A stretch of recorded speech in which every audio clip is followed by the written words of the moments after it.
We are live. Good afternoon, everybody. I'm Bhaskar, representing Free Press Journal, and I have with me some of the most wonderful speakers on Sweden. I have with me Dr. Vanita Rane, who is from SIES. She's the head of the Department of Business Management, who will introduce the panelists. And let's begin with Dr. Vanita Rane. Thank you so much, Bhaskar, sir. Happy winter afternoon, quite cozy afternoon to all the attendees out here. Myself, Dr. Vanita. I'm the representative head of Mass Media Department and Business Management Studies at SIES College of Arts, Science and Commerce, Science West. We have today collaborated, we all know, with the 7-episodic series, and we're going to have an edu talk along with our media partner, the Free Press Journal. Yes, the most trusted brand of India, no doubt about it. Amongst us, we are going to also welcome all our esteemed panelists, where today's topic will be focusing more on, yes, the focus on Sweden, the country. To begin with, we have really a good panel today who are going to focus more on why India is going to be the investment destination altogether. To begin with, Ms. Anna Lekvall. Ma'am is Consul General of Sweden in Mumbai, India. Anna ma'am has more than 20 years of experience in international development and democracy. She has held positions at Swedish Mission to the United Nations, the Embassy of Uganda, and also the Swedish Export Credit Agency and Swedish International Development Agency. Anna ma'am is also specialized on international economics and development, democracy, diversity, and human rights. Ma'am in 2007 was granted with the Jonas Weiss Memorial Award for her work within the Juba peace process. We welcome you, ma'am. We also have another member, again an esteemed panelist, Sir Anantha Padmanabhan.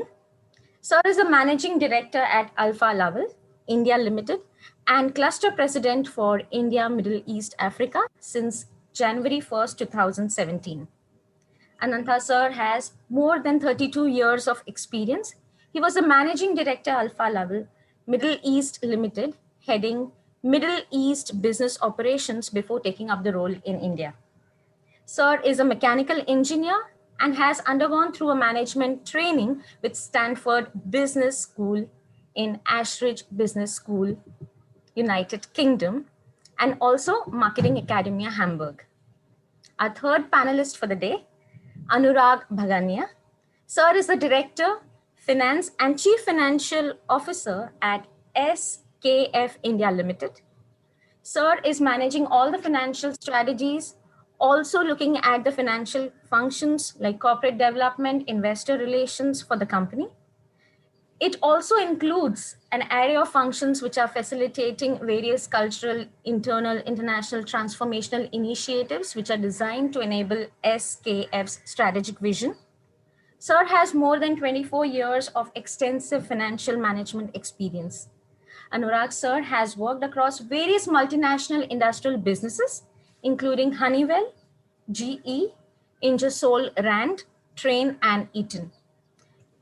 Not to forget, sir holds a chartered accountant degree and also is MBA. We welcome you, sir. We also have the moderator for the session, Shri R.N. Bhaskar ji. Sir is an educationist, at the same time research scholar and a journalist. Sir is going to steer the whole discussion. Sir, over to you. Thank you very much, Vanita. Before I request Anna to make her opening remarks, I just want to mention two small things.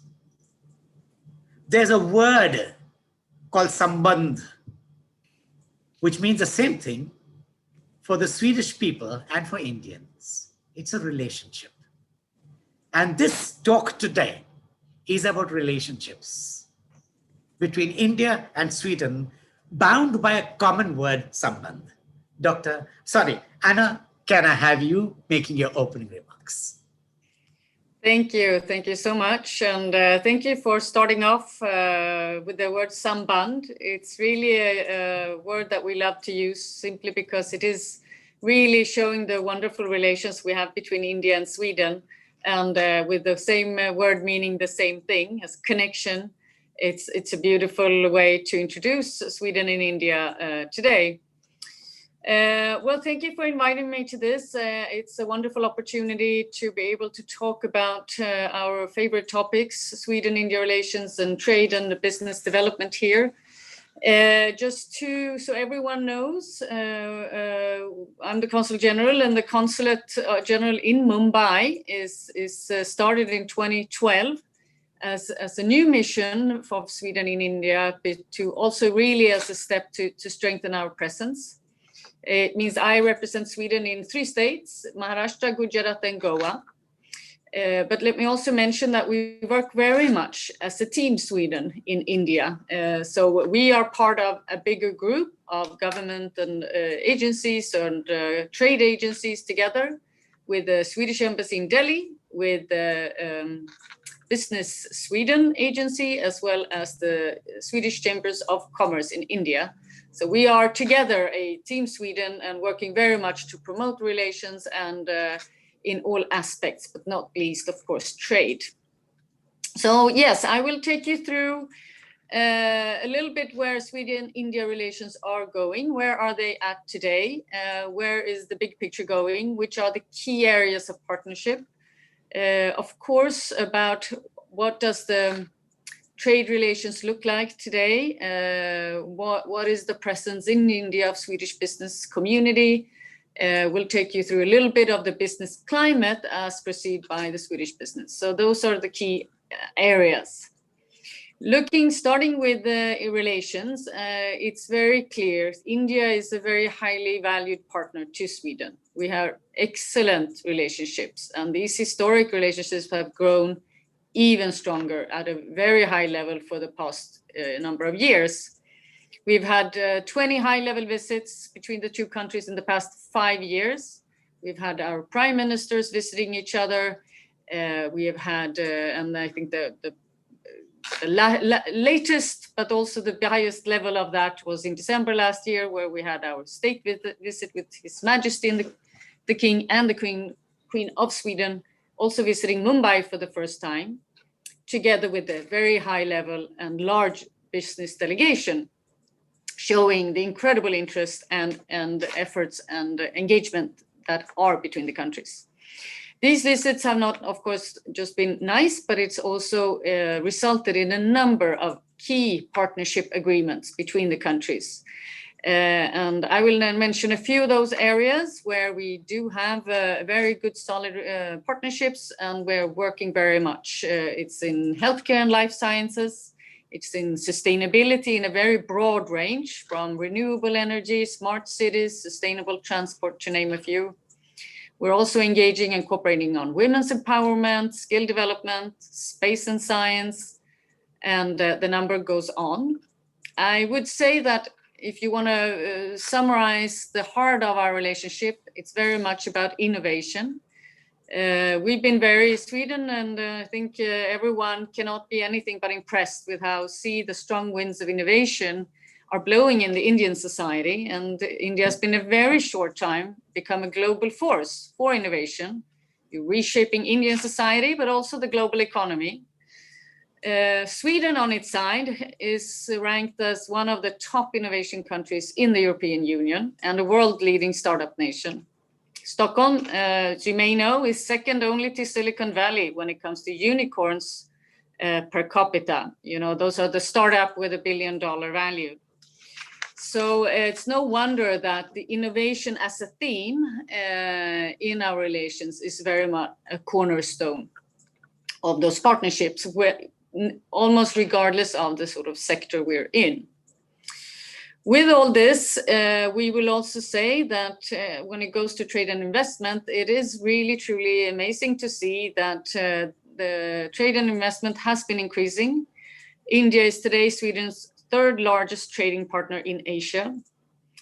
It's also not just new. I do want to mention and emphasize the very long history of Swedish business in India. The first companies came to India over 100 years ago when Ericsson sold its first product.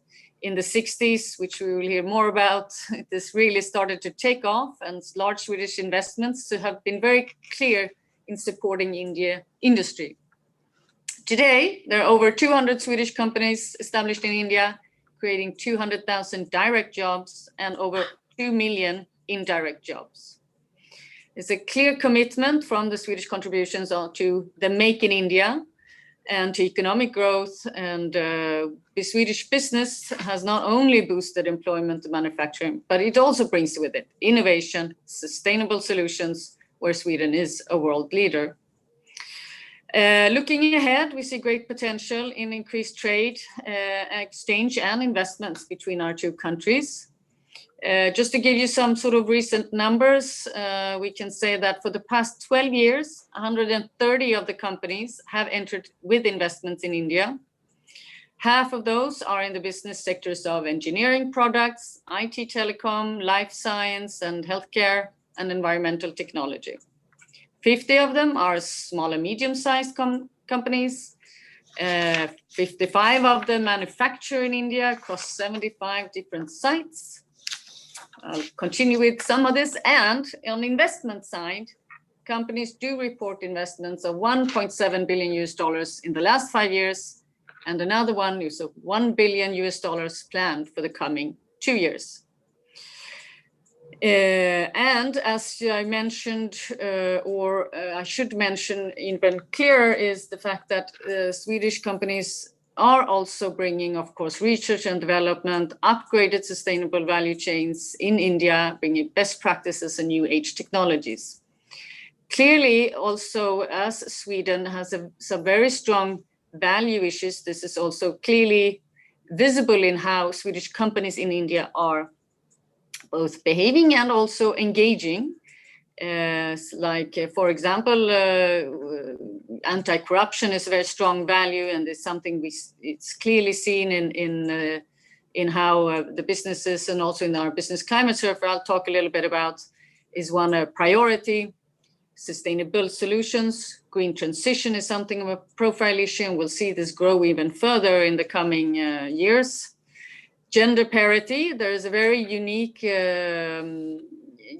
collaboration, I would say, between Swedish companies to support the local ecosystem and to really strengthen equality between the workforce and engaging women in the workforce, which is really quite rare and unique, and really showing the strong commitment to also bring it some of those key values.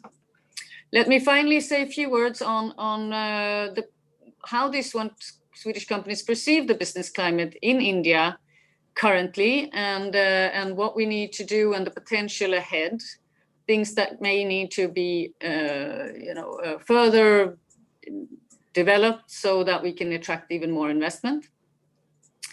Every year, I would say the Swedish Chamber does a business climate survey among these companies in India, and on a number of questions, which is very helpful in order to understand what the situation is like. And overall, we do find from year to year that the Swedish companies are satisfied in doing business in India. They achieve good results, and it's overall a good business climate. I would say it's become a little bit more apprehensive in the last year as compared before. To give you a couple of numbers, you could say that on the question of experience in setting up business in India, last year 49% thought it was very easy, while this year 40% found it very easy, which is a slight decline. And on the question of how you perceive business climate, last year 3 out of 4 companies viewed the business climate as favorable, and this year the number is 1 of 2 I see it as favorable. So you do have a little bit more apprehension on the investment climate. Also on the question, I would say, on the investment climate in the coming 3 years, last year 3 out of 4 were positive, and this year it's 3 out of 5. So it's a slight apprehension, slight concern. And if you look at some of those obstacles, what are the concerns? What are the, how do you unlock the potential, given all this effort and all the engagement and the positive view on further investments? There are a number of issues that keep coming back on the table. It's incentives, that there are incentives which are targeted, reciprocal. It's issues around customs and import administration, which need to be further streamlined. It's the process to obtain licenses, permits, approval, to standardize these will improve business climate. Rationalize the taxation regime, rationalization of this. Alignment of interpretation of global standards in the supply chain is another one. Coming back to those key value issues, the stronger ecosystems around sustainability and green ecosystem is necessary to be able to pursue your goals in that area, to become even more greener. And the same in support to gender equality. These things are also on the table of things that companies are looking forward to seeing more positive engagement in. And I would say that it's also quite clear in the discussions I've been part of during my year here so far, is that attracting new investments, you also really need to take care of the investments that are already here and the commitments made for those, and enabling. So sometimes there's a lot of focus on the new investments, but when you see that the results on the investments you made and the support around that is strong, there will that's the best message to send to get new investments. So I think there also some more work can be done. So that's the big picture. I think if there are interest, then I can also, I think, want to mention this is a seminar about financing India.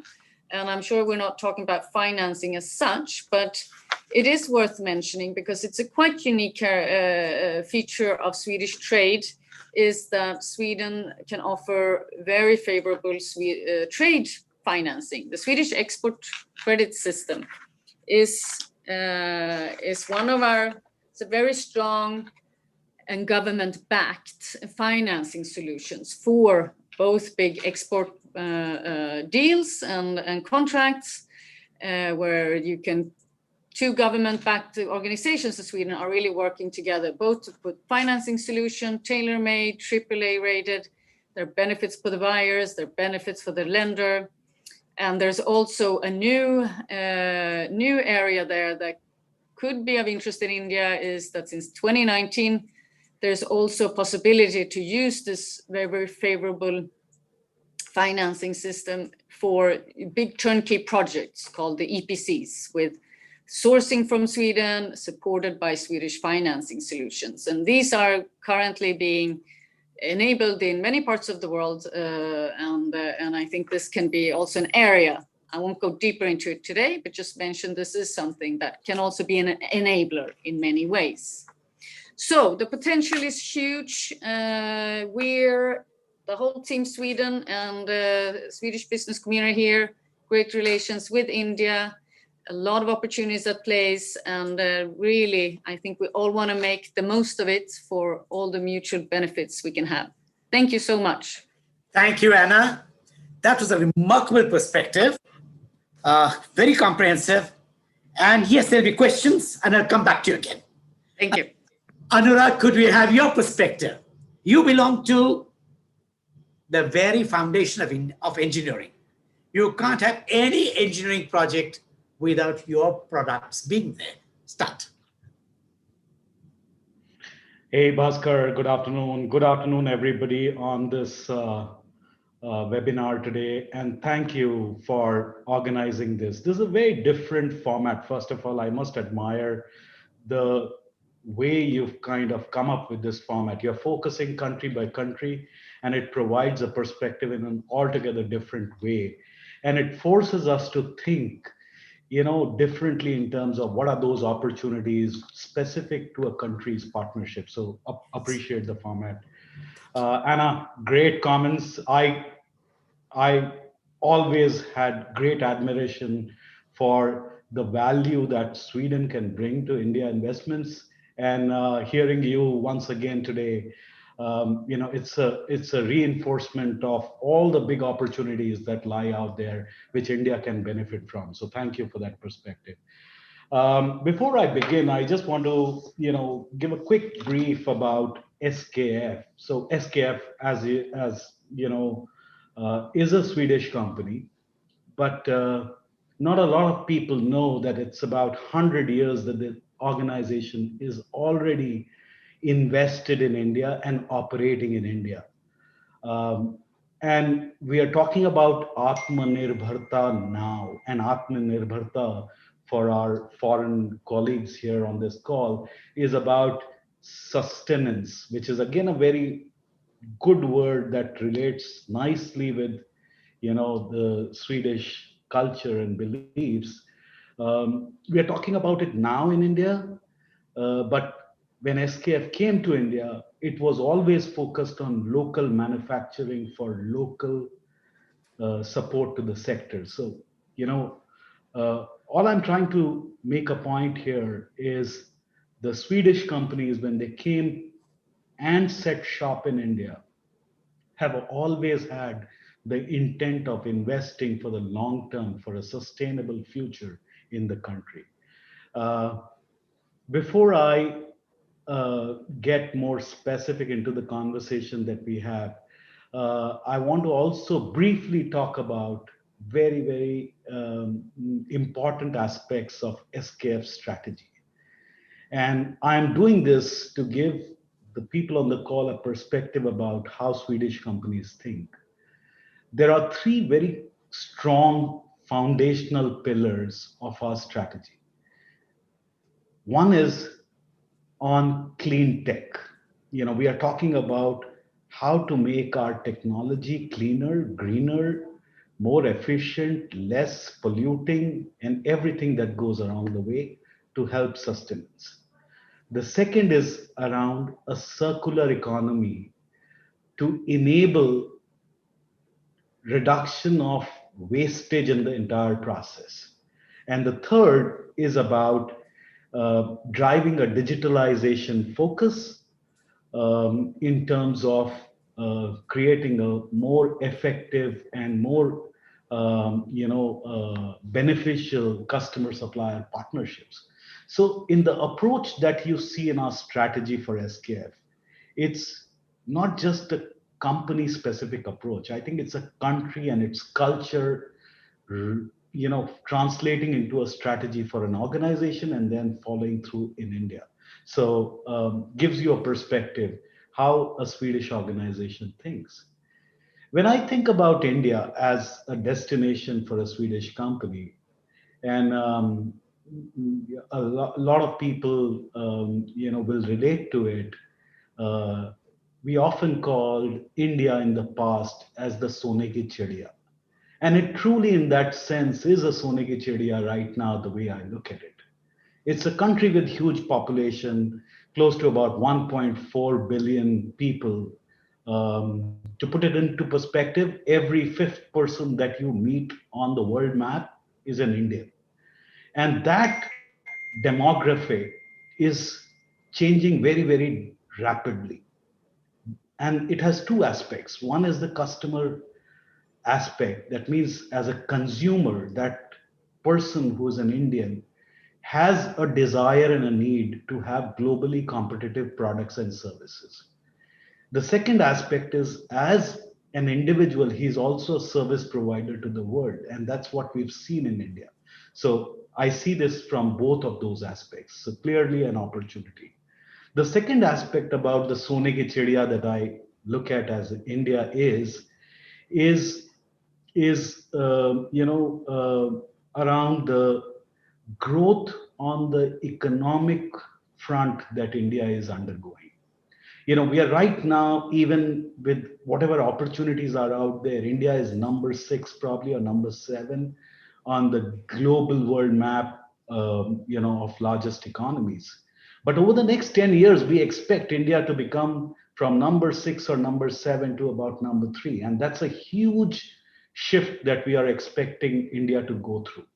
And clearly that means the economic outlook of this country is really very, very strong and positive. And therefore, couple that up with the significant internet penetration, couple that with the need of the consumer shifting from, low end of the pyramid to mid end, and mid end to the high end of the pyramid.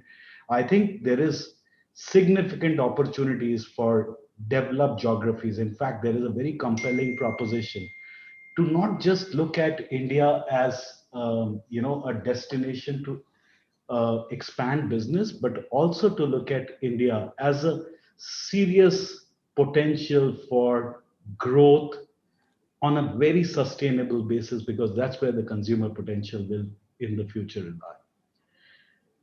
And I do agree with you, as you mentioned, Anna, there are certain challenges. And I think,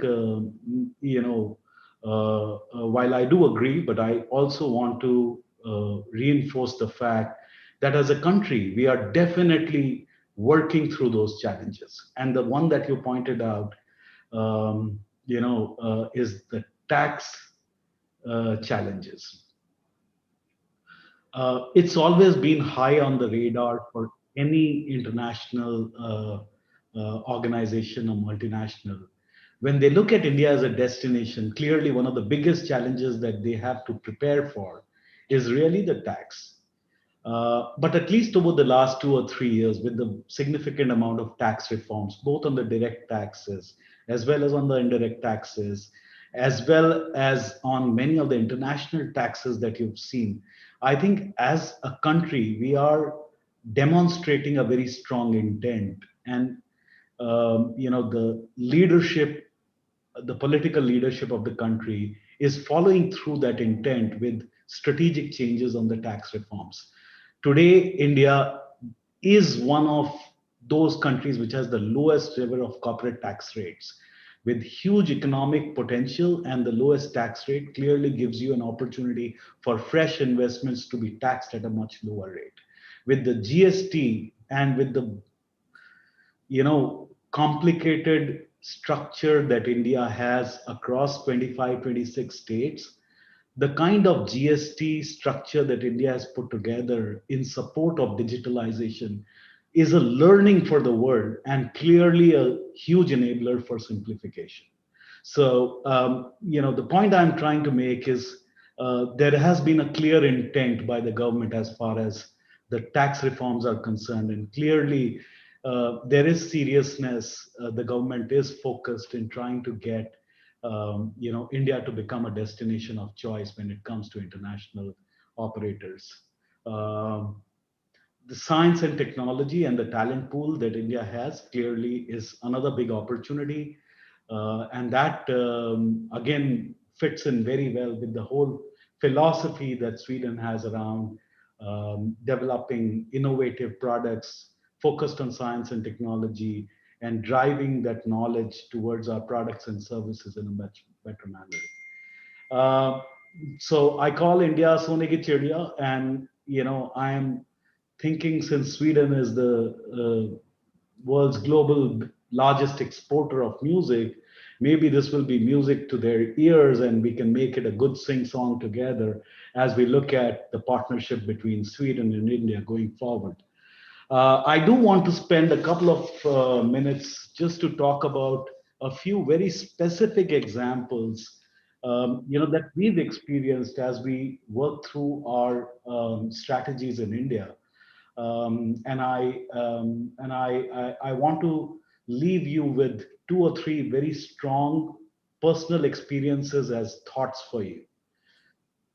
First is, the backbone of this country's changing horizon on the political will to make a change. And I say this by experiencing what we have gone through in the last 8-10 years. A personal experience I had when we went to the government of Gujarat for a different organization 10 years back, and made the first pitch to the government of making an investment in the state and support that we needed. Subsequent to that, on the next visit, when we made met the chief minister again, he had exact details of notes that he had made in the previous meetings, the follow-throughs that have been done, and clearly ensuring that all the promises that the government had made have actually been fulfilled by the bureaucrats in the state. I think that, as a personal experience, gives me a huge amount of confidence that the government is very, very serious about making strong efforts. It's not just for speaking to the crowd, but it's also about really wanting to bring a change to the country. Can we take the other examples a little later? Sorry, Bhaskar, say that again. Can we take the other examples a little later? I'll just take Anantha first, and then we'll come back to the examples in the interaction. Sure, Bhaskar, that's all right. Great. Thank you. Okay, thanks. SKF, like most Swedish companies, has done extremely well in India and has given much more to India than people have otherwise generally imagined. I'd like Anantha to make his comments first before we go into interaction mode. Thank you, Bhagdav. Thank you, Bhaskar, for inviting me here, and thank you, FPJ. Thanks. And thank you, Dr. Vanita, for a nice introduction. Anurag talked about SKF, 100 years old, and he talked about Atmanirbhar Bharat. But I think this Atmanirbhar thought has come in different forms. It took a bit of very punishing and punitive one in the early days as FIRA. And FIRA, yes, that is when companies like Alfa Laval decided to stay here, and Swedish companies saw the value of staying in India. And one strong message to any international company who wants to operate in India, I think it is necessary for you to be in India, and you have to produce in India. It's a very, very interesting market. It's a very large market, but more than a large market, it has got tremendous potential for development in a sustainable way. As far as Alfa Laval is concerned, we started off in the food sector, and I should today remember Dr. Kurian. We are celebrating his 99th birthday today, and we have been a part of his journey. We brought the Swedish technology, the Scandinavian technology on milk processing, and we have been a partner to that organization during the White Revolution. Since then, we have been very actively involved. Anna did mention about pharma and healthcare and sustainability. These are two areas which we are working very actively. Today, I am proud to say that we are delivering critical equipment to the vaccine industry, and that too at a very high speed to cope up with the new demands of vaccine production in this country. So that is another area which we are working on. But coming to sustainability, which is a more interesting area today. Moving forward, I think water is going to be the biggest challenge and the biggest opportunity in the country. A country of 1.4 billion people and not a well-organized water availability across the nation, good quality drinking water, water for agriculture. It is a huge demand. It's going to be a big challenge, and we need technology for that. Water recycling, water recovery, water generation, water reduction of water consumption, that is water conservation. India needs a lot of technology, and we at Alfa Laval are very actively involved in this field. And also when talk about sustainability, energy is another area which is very interesting in the country. Different forms of energy conservation. And recently we did hear the government announcing that we are a country which has fulfilled our commitments to the Paris emission control agreements. And with non-traditional power generation sector, we should grow. That is another area the country needs a lot of inputs. We talked about the changing political, economical scene across the globe. There's a lot of de-risking of supply chain happening across, and that gives India tremendous opportunity for manufacturing facilities. And we have already started seeing that, be it the ingredients for the pharma industry, be it the chemical industry, be it the petrochemical industry. We see a lot of investment happening on those sectors. And these all need technology. And as Alfa Laval, as a company which is providing technology for these industries and for these solutions, we are very active in the country. We have been here for 80 plus years. And we talked about innovation, and Alfa Laval is leveraging the Indian capability of innovation quite well. We have an engineering center in the country, and this is another good model for many companies to have engineering and research done in the country. India has been, that is where the IT industry grew with outsourcing of back office operations, but I think there's a much larger, more value added service which India can perform, and that is on innovation, R&D and engineering. And that is a very, very interesting area. So if I look at what the areas where the country will develop, the country will grow, it is energy conservation, and manufacturing in the areas of pharma, chemicals, petrochemicals. These are the areas where the country will definitely see increased investment. One area which I still feel that we have not made progress, which we should be, there was a time when India was going out with a begging bowl for food. Today, we are self-sufficient. A country of 1.4 billion people, if we need to feed them, I should say we could actually feed the whole world. Yes. We are the largest producer of bananas in the world. How much of that is getting processed in this country?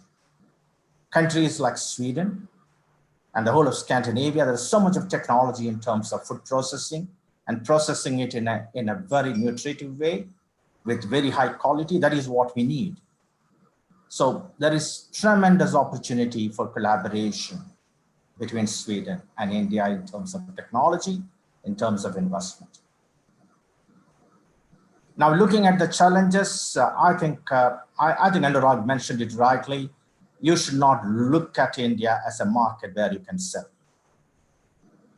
You need to be here. You need to invest here. You need to develop. And you may have to even develop products which are relevant for this market. You should also manufacture here for export. We as Alfa Laval, we are exporting around, we are a group manufacturing unit in India. Around 35 to 40% of what we manufacture in the country is exported. But then that's a great opportunity. And that is where the challenges come in. When you look at one of the biggest pain points for us has always been tax. It is a consistency on taxation policies. GST has been a fantastic experience for us. We have products moving from one factory to another. It has been a great advantage to have GST. We had some teething troubles, but things worked well. But consistency on taxation. We had some, for example, we had some export benefits for what we export because we don't manufacture the entire product portfolio in the country. And then we had export incentives, but that incentives have been modified and changed and made more complicated today. It is very, very important that when you talk about Atmanirbhar Bharat, when you encourage companies to manufacture in India, they will manufacture in India for India and for the rest of the world. And there should be very clear policies which will encourage companies to manufacture in India also for export. Otherwise, the country is looking at the future. The government is definitely committed to making changes. And I think we are in the right direction. That's my input. Thank you. Thank you very much, Anantha. when I listen to all the three panelists, there is great satisfaction at the past, a little discomfort with the present, and tremendous hope and promise for the future. Would that be right, the way I summed it up in just these three ways? Anna, your views?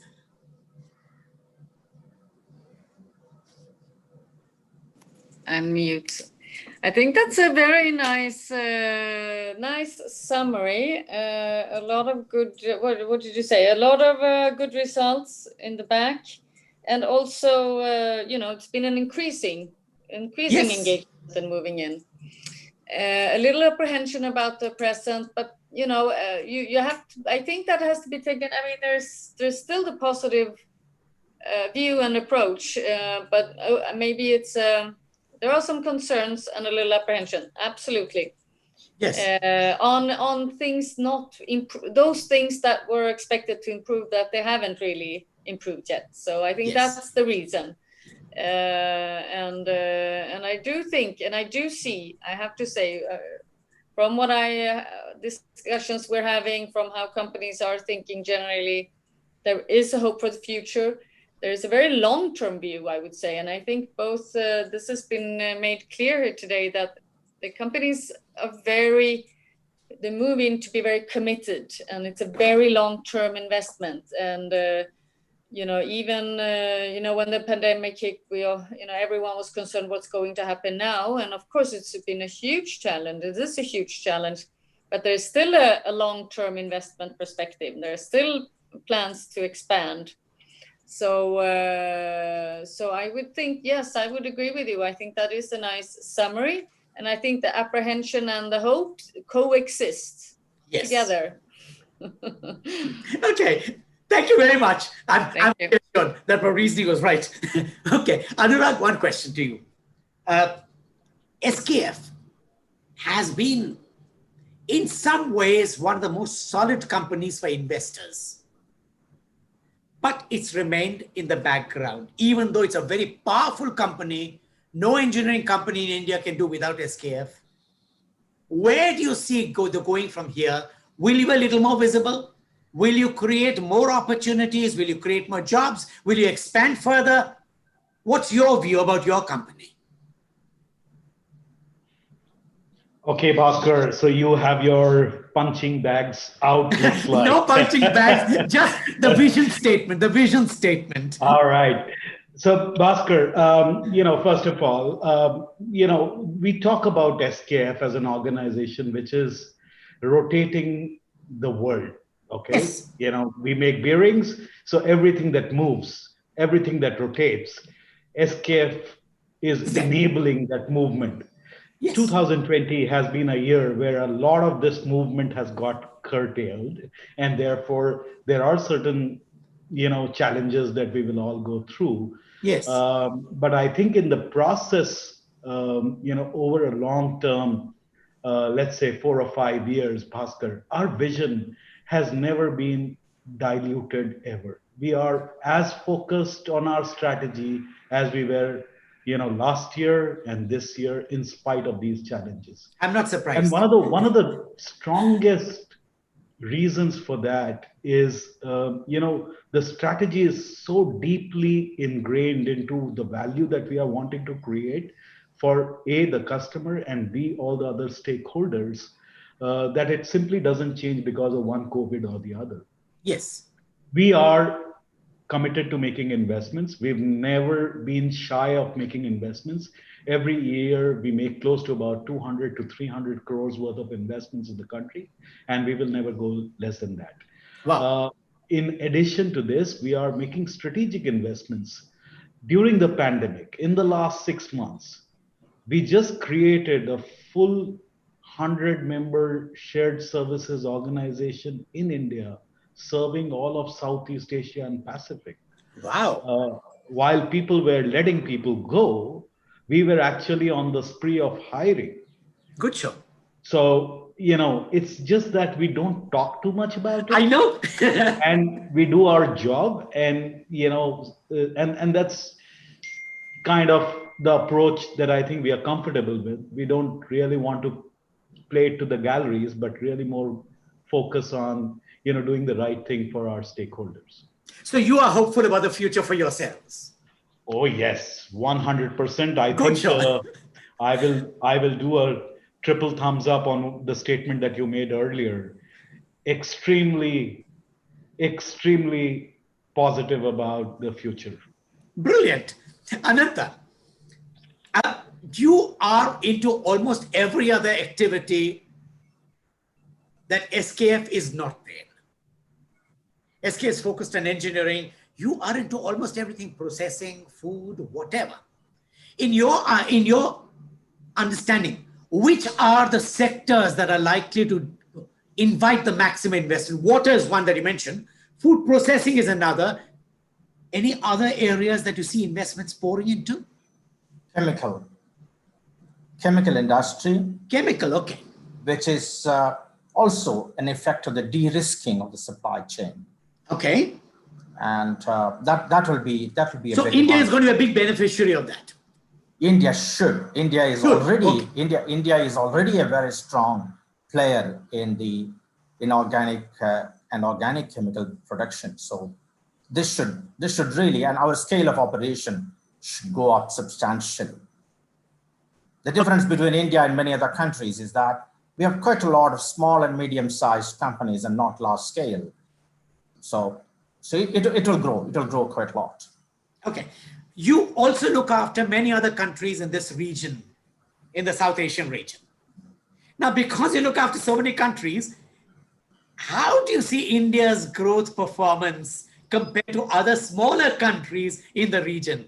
Better, could be better, or definitely likely to be there?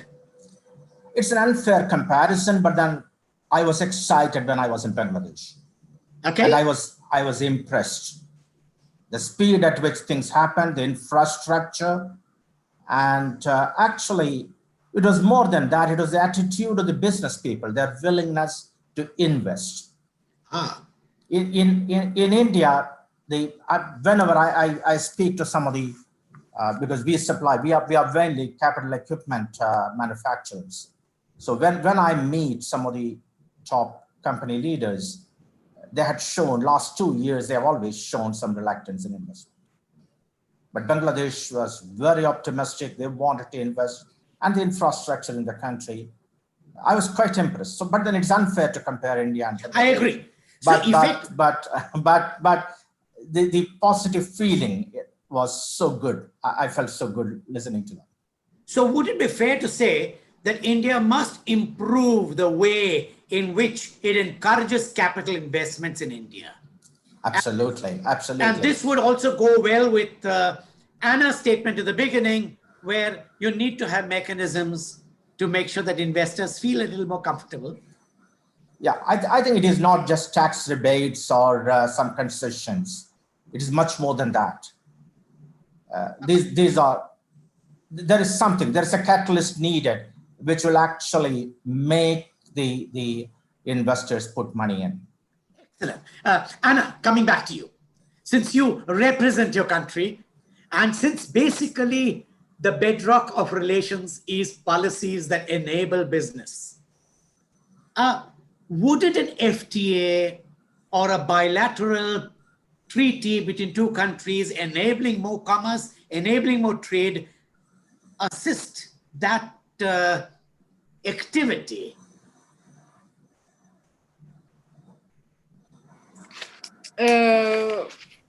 I'll answer your question in two ways. When it comes to the bilateral trade, there is a joint action plan between two countries in place with a number, all those industries I mentioned, and even more. So there is a formal agreement. When it comes to, if I also understand your question on free trade, it's of course something that Sweden is a very open global trading, believing strongly in free trade. And we do believe that, for example, the EU and India discussions on trade agreement is a fundamental and very important process that we'll be fully supporting. And I think this is also a key ahead for future investment in India. So I'm answering both questions. No, that's good. That's good. Given the kind of sensitivity that such discussions usually involve, it would be good if EU and India could arrive at some mechanism to facilitate greater trade, to facilitate greater protection for investments, to enable better technology transfers.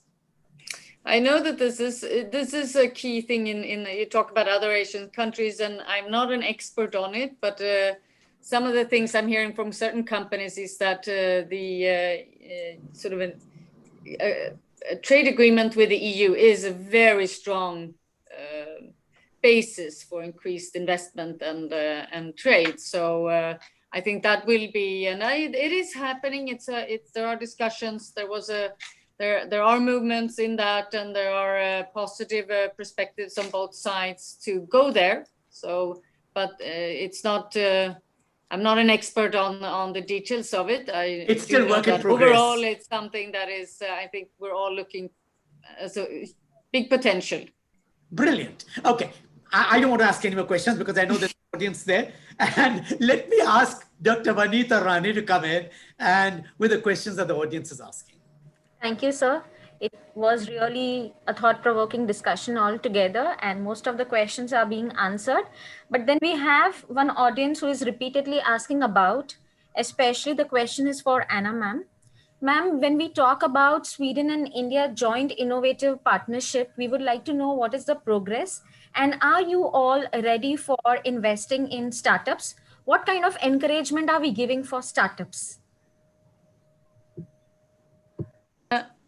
I'll give something very concrete. There is at the embassy in Delhi. There's a innovation council from the Swedish side, working very much with the government. There is a joint agreement, and just to give you a very concrete sum, I'm now finding the right note I have just to give you the right perspective on this. We are underpinning from the Swedish side this partnership with quite a big sum of money. Swedish government, through a government agency for innovation called Vinnova, has allocated up to 40 Indian rupee, what do you call it, crore. It's 50 million Swedish kronor. I think this equivalent to 40 crore in Indian rupees for this assignment up to 2021. So there are allocations of actual money to the partnership agreement. They are making calls to engage and to come with the suggestions. It's very clearly very strong in the sustainability arena. So very much it's smart cities, it's a wide range, but there are a number of calls for that. For further details, you can look up it's really good to contact the Swedish Innovation Council at the embassy in Delhi. They are from the Swedish side, our key actor in this, driving this. Wonderful. Vanitha? Thank you, ma'am. Thank you for enlightening. Anurag, sir, next question is for you. What kind of progressive investments are you and your company ready with so that we can overcome the problem of unemployment in future because of the technological advancement which is taking place in India? Okay. Okay, Vanitha, I already talked about some of the employment opportunities that we created in the last 6-8 months. Yes, sir. We are continuously looking at India as a destination for two aspects of our investments. Aspect number one is to create products and services for the markets that we are in. So that would mean making investments in manufacturing footprint, making investments in additional product line capabilities that we already have, looking at where the demand is coming up, and accordingly creating additional infrastructure to cater to that demand. As a result of that, there is additional employment that gets generated. There's additional economic activity that will happen. In addition to that, we are also looking at India as a footprint for service offering. Most global organizations, most multinationals will have India as a clear destination of choice for serving research, development, technology improvement, financial services, HR support services, IT support services as a enabler for that service offering. We are working on both fronts. At this moment, we are somewhere in the middle of that journey. Over a period of time, I think our investments in this space will lead to almost doubling our employment that we have today over the next 4 or 5 years. Brilliant. Interesting. Okay, go ahead. One last question, sir. I know we are running out of time now. Anantha, sir, it's for you. Please give us some guiding tips how to overcome the barriers or the hindrances which we see as challenges between India and Sweden as countries, and how can we enhance our relationship in future? I guess the question is addressed to the wrong one. Possibly Anna should address that. I don't think I've been working for Alfa Laval. I have been engaged with Sweden, with the Swedish colleagues for such a long time. You need to be open. I think we need to embrace cultures. We need to accept people. We need to learn from each other. Yes. And that way, Sweden is a very open country. And that is what we need to do. There is actually it is only a hedge. It is not a big wall. You can that is what I would say between India and Sweden. There is no wall there. It's just a hedge. Just learn to cross over and engage. You will succeed. Sambandh, as we said earlier. Brilliant. Okay, we are running out of time, but I'd like to mention a couple of things that I'd like the audience know about. If you go to Sweden, the first thing that strikes you, you land in Stockholm, you look around and there are no landfills. It's a city without landfills because in 2004, the government took a decision, no landfills. Whatever waste is generated must be dealt with, either converted to energy or incinerated, but you cannot put them back in land. It's one. Before 2004, Swedes themselves will tell you, Sweden was a cesspool in many ways. But you look at it now, it's incredible. There's a second anecdote I like to tell people about Sweden. It's a very silly anecdote, but it's a very meaningful anecdote. I was traveling by one of the buses in Sweden, and I discovered that the CNG tanks were on the ceiling. And I asked someone, why do you keep it on the ceiling? It's very simple. If there's a leakage, the gas goes up, nobody gets burnt. And then I look back at India, and you're sitting on explosives. It is that perspective that made me admire both the environment and the care for human lives that made me admire Sweden. And that is why Sweden's ability to invest and change perspectives in industry, society, and culture can be tremendous. For example, again, what Anna talked about, and she didn't dwell on too much, the way they've empowered girls in India. They take up young girls from economically backward families and grow them in education, in culture, even employment. And that is a great contribution, which is why Sweden's investments are welcome and the Sambandh could get stronger. Thank you, Anna. Thank you, Anurag. And thank you, Anantha. All the three for making this discussion a very, very meaningful discussion. Thank you. Thank you. Sir, we would like to call upon Kavya Pillai, the student. To give a vote of thanks, yes. Kavya is one of our bright students, and she'd like to give a vote of thanks to you. Thank you so much, sir. On behalf of the Department of Mass Media of SIES College Sion West, I, Kavya Pillai, would like to extend my gratitude to the panel of Financing India, Focus Country Sweden, held by the Free Press Journal in collaboration with the Department of Mass Media. I would like to thank the panel today, Ms. Anna Lekvall, Consul General of Sweden in Mumbai, Mr. Anantha Padmanabhan, Managing Director of India at Alfa Laval, and Mr. Anurag Bhagania, Chief Financial Officer at SKF India Ltd, and the moderator, consulting editor at the Free Press Journal, and my professor, Bhaskar sir. I also extend my thanks to the audience for the encouragement and support, and being back here again for another session along with the Free Press Journal for the continued series of Financing India. Once again, we'd like to thank everyone present here and the audience for the encouragement and support. Thank you.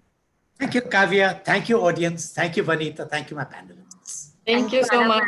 Thank you for organizing. Sir. Thank you, Anurag sir. Thank you so much. Thank you. All the best. Thank you Good so luck. much. Thank you.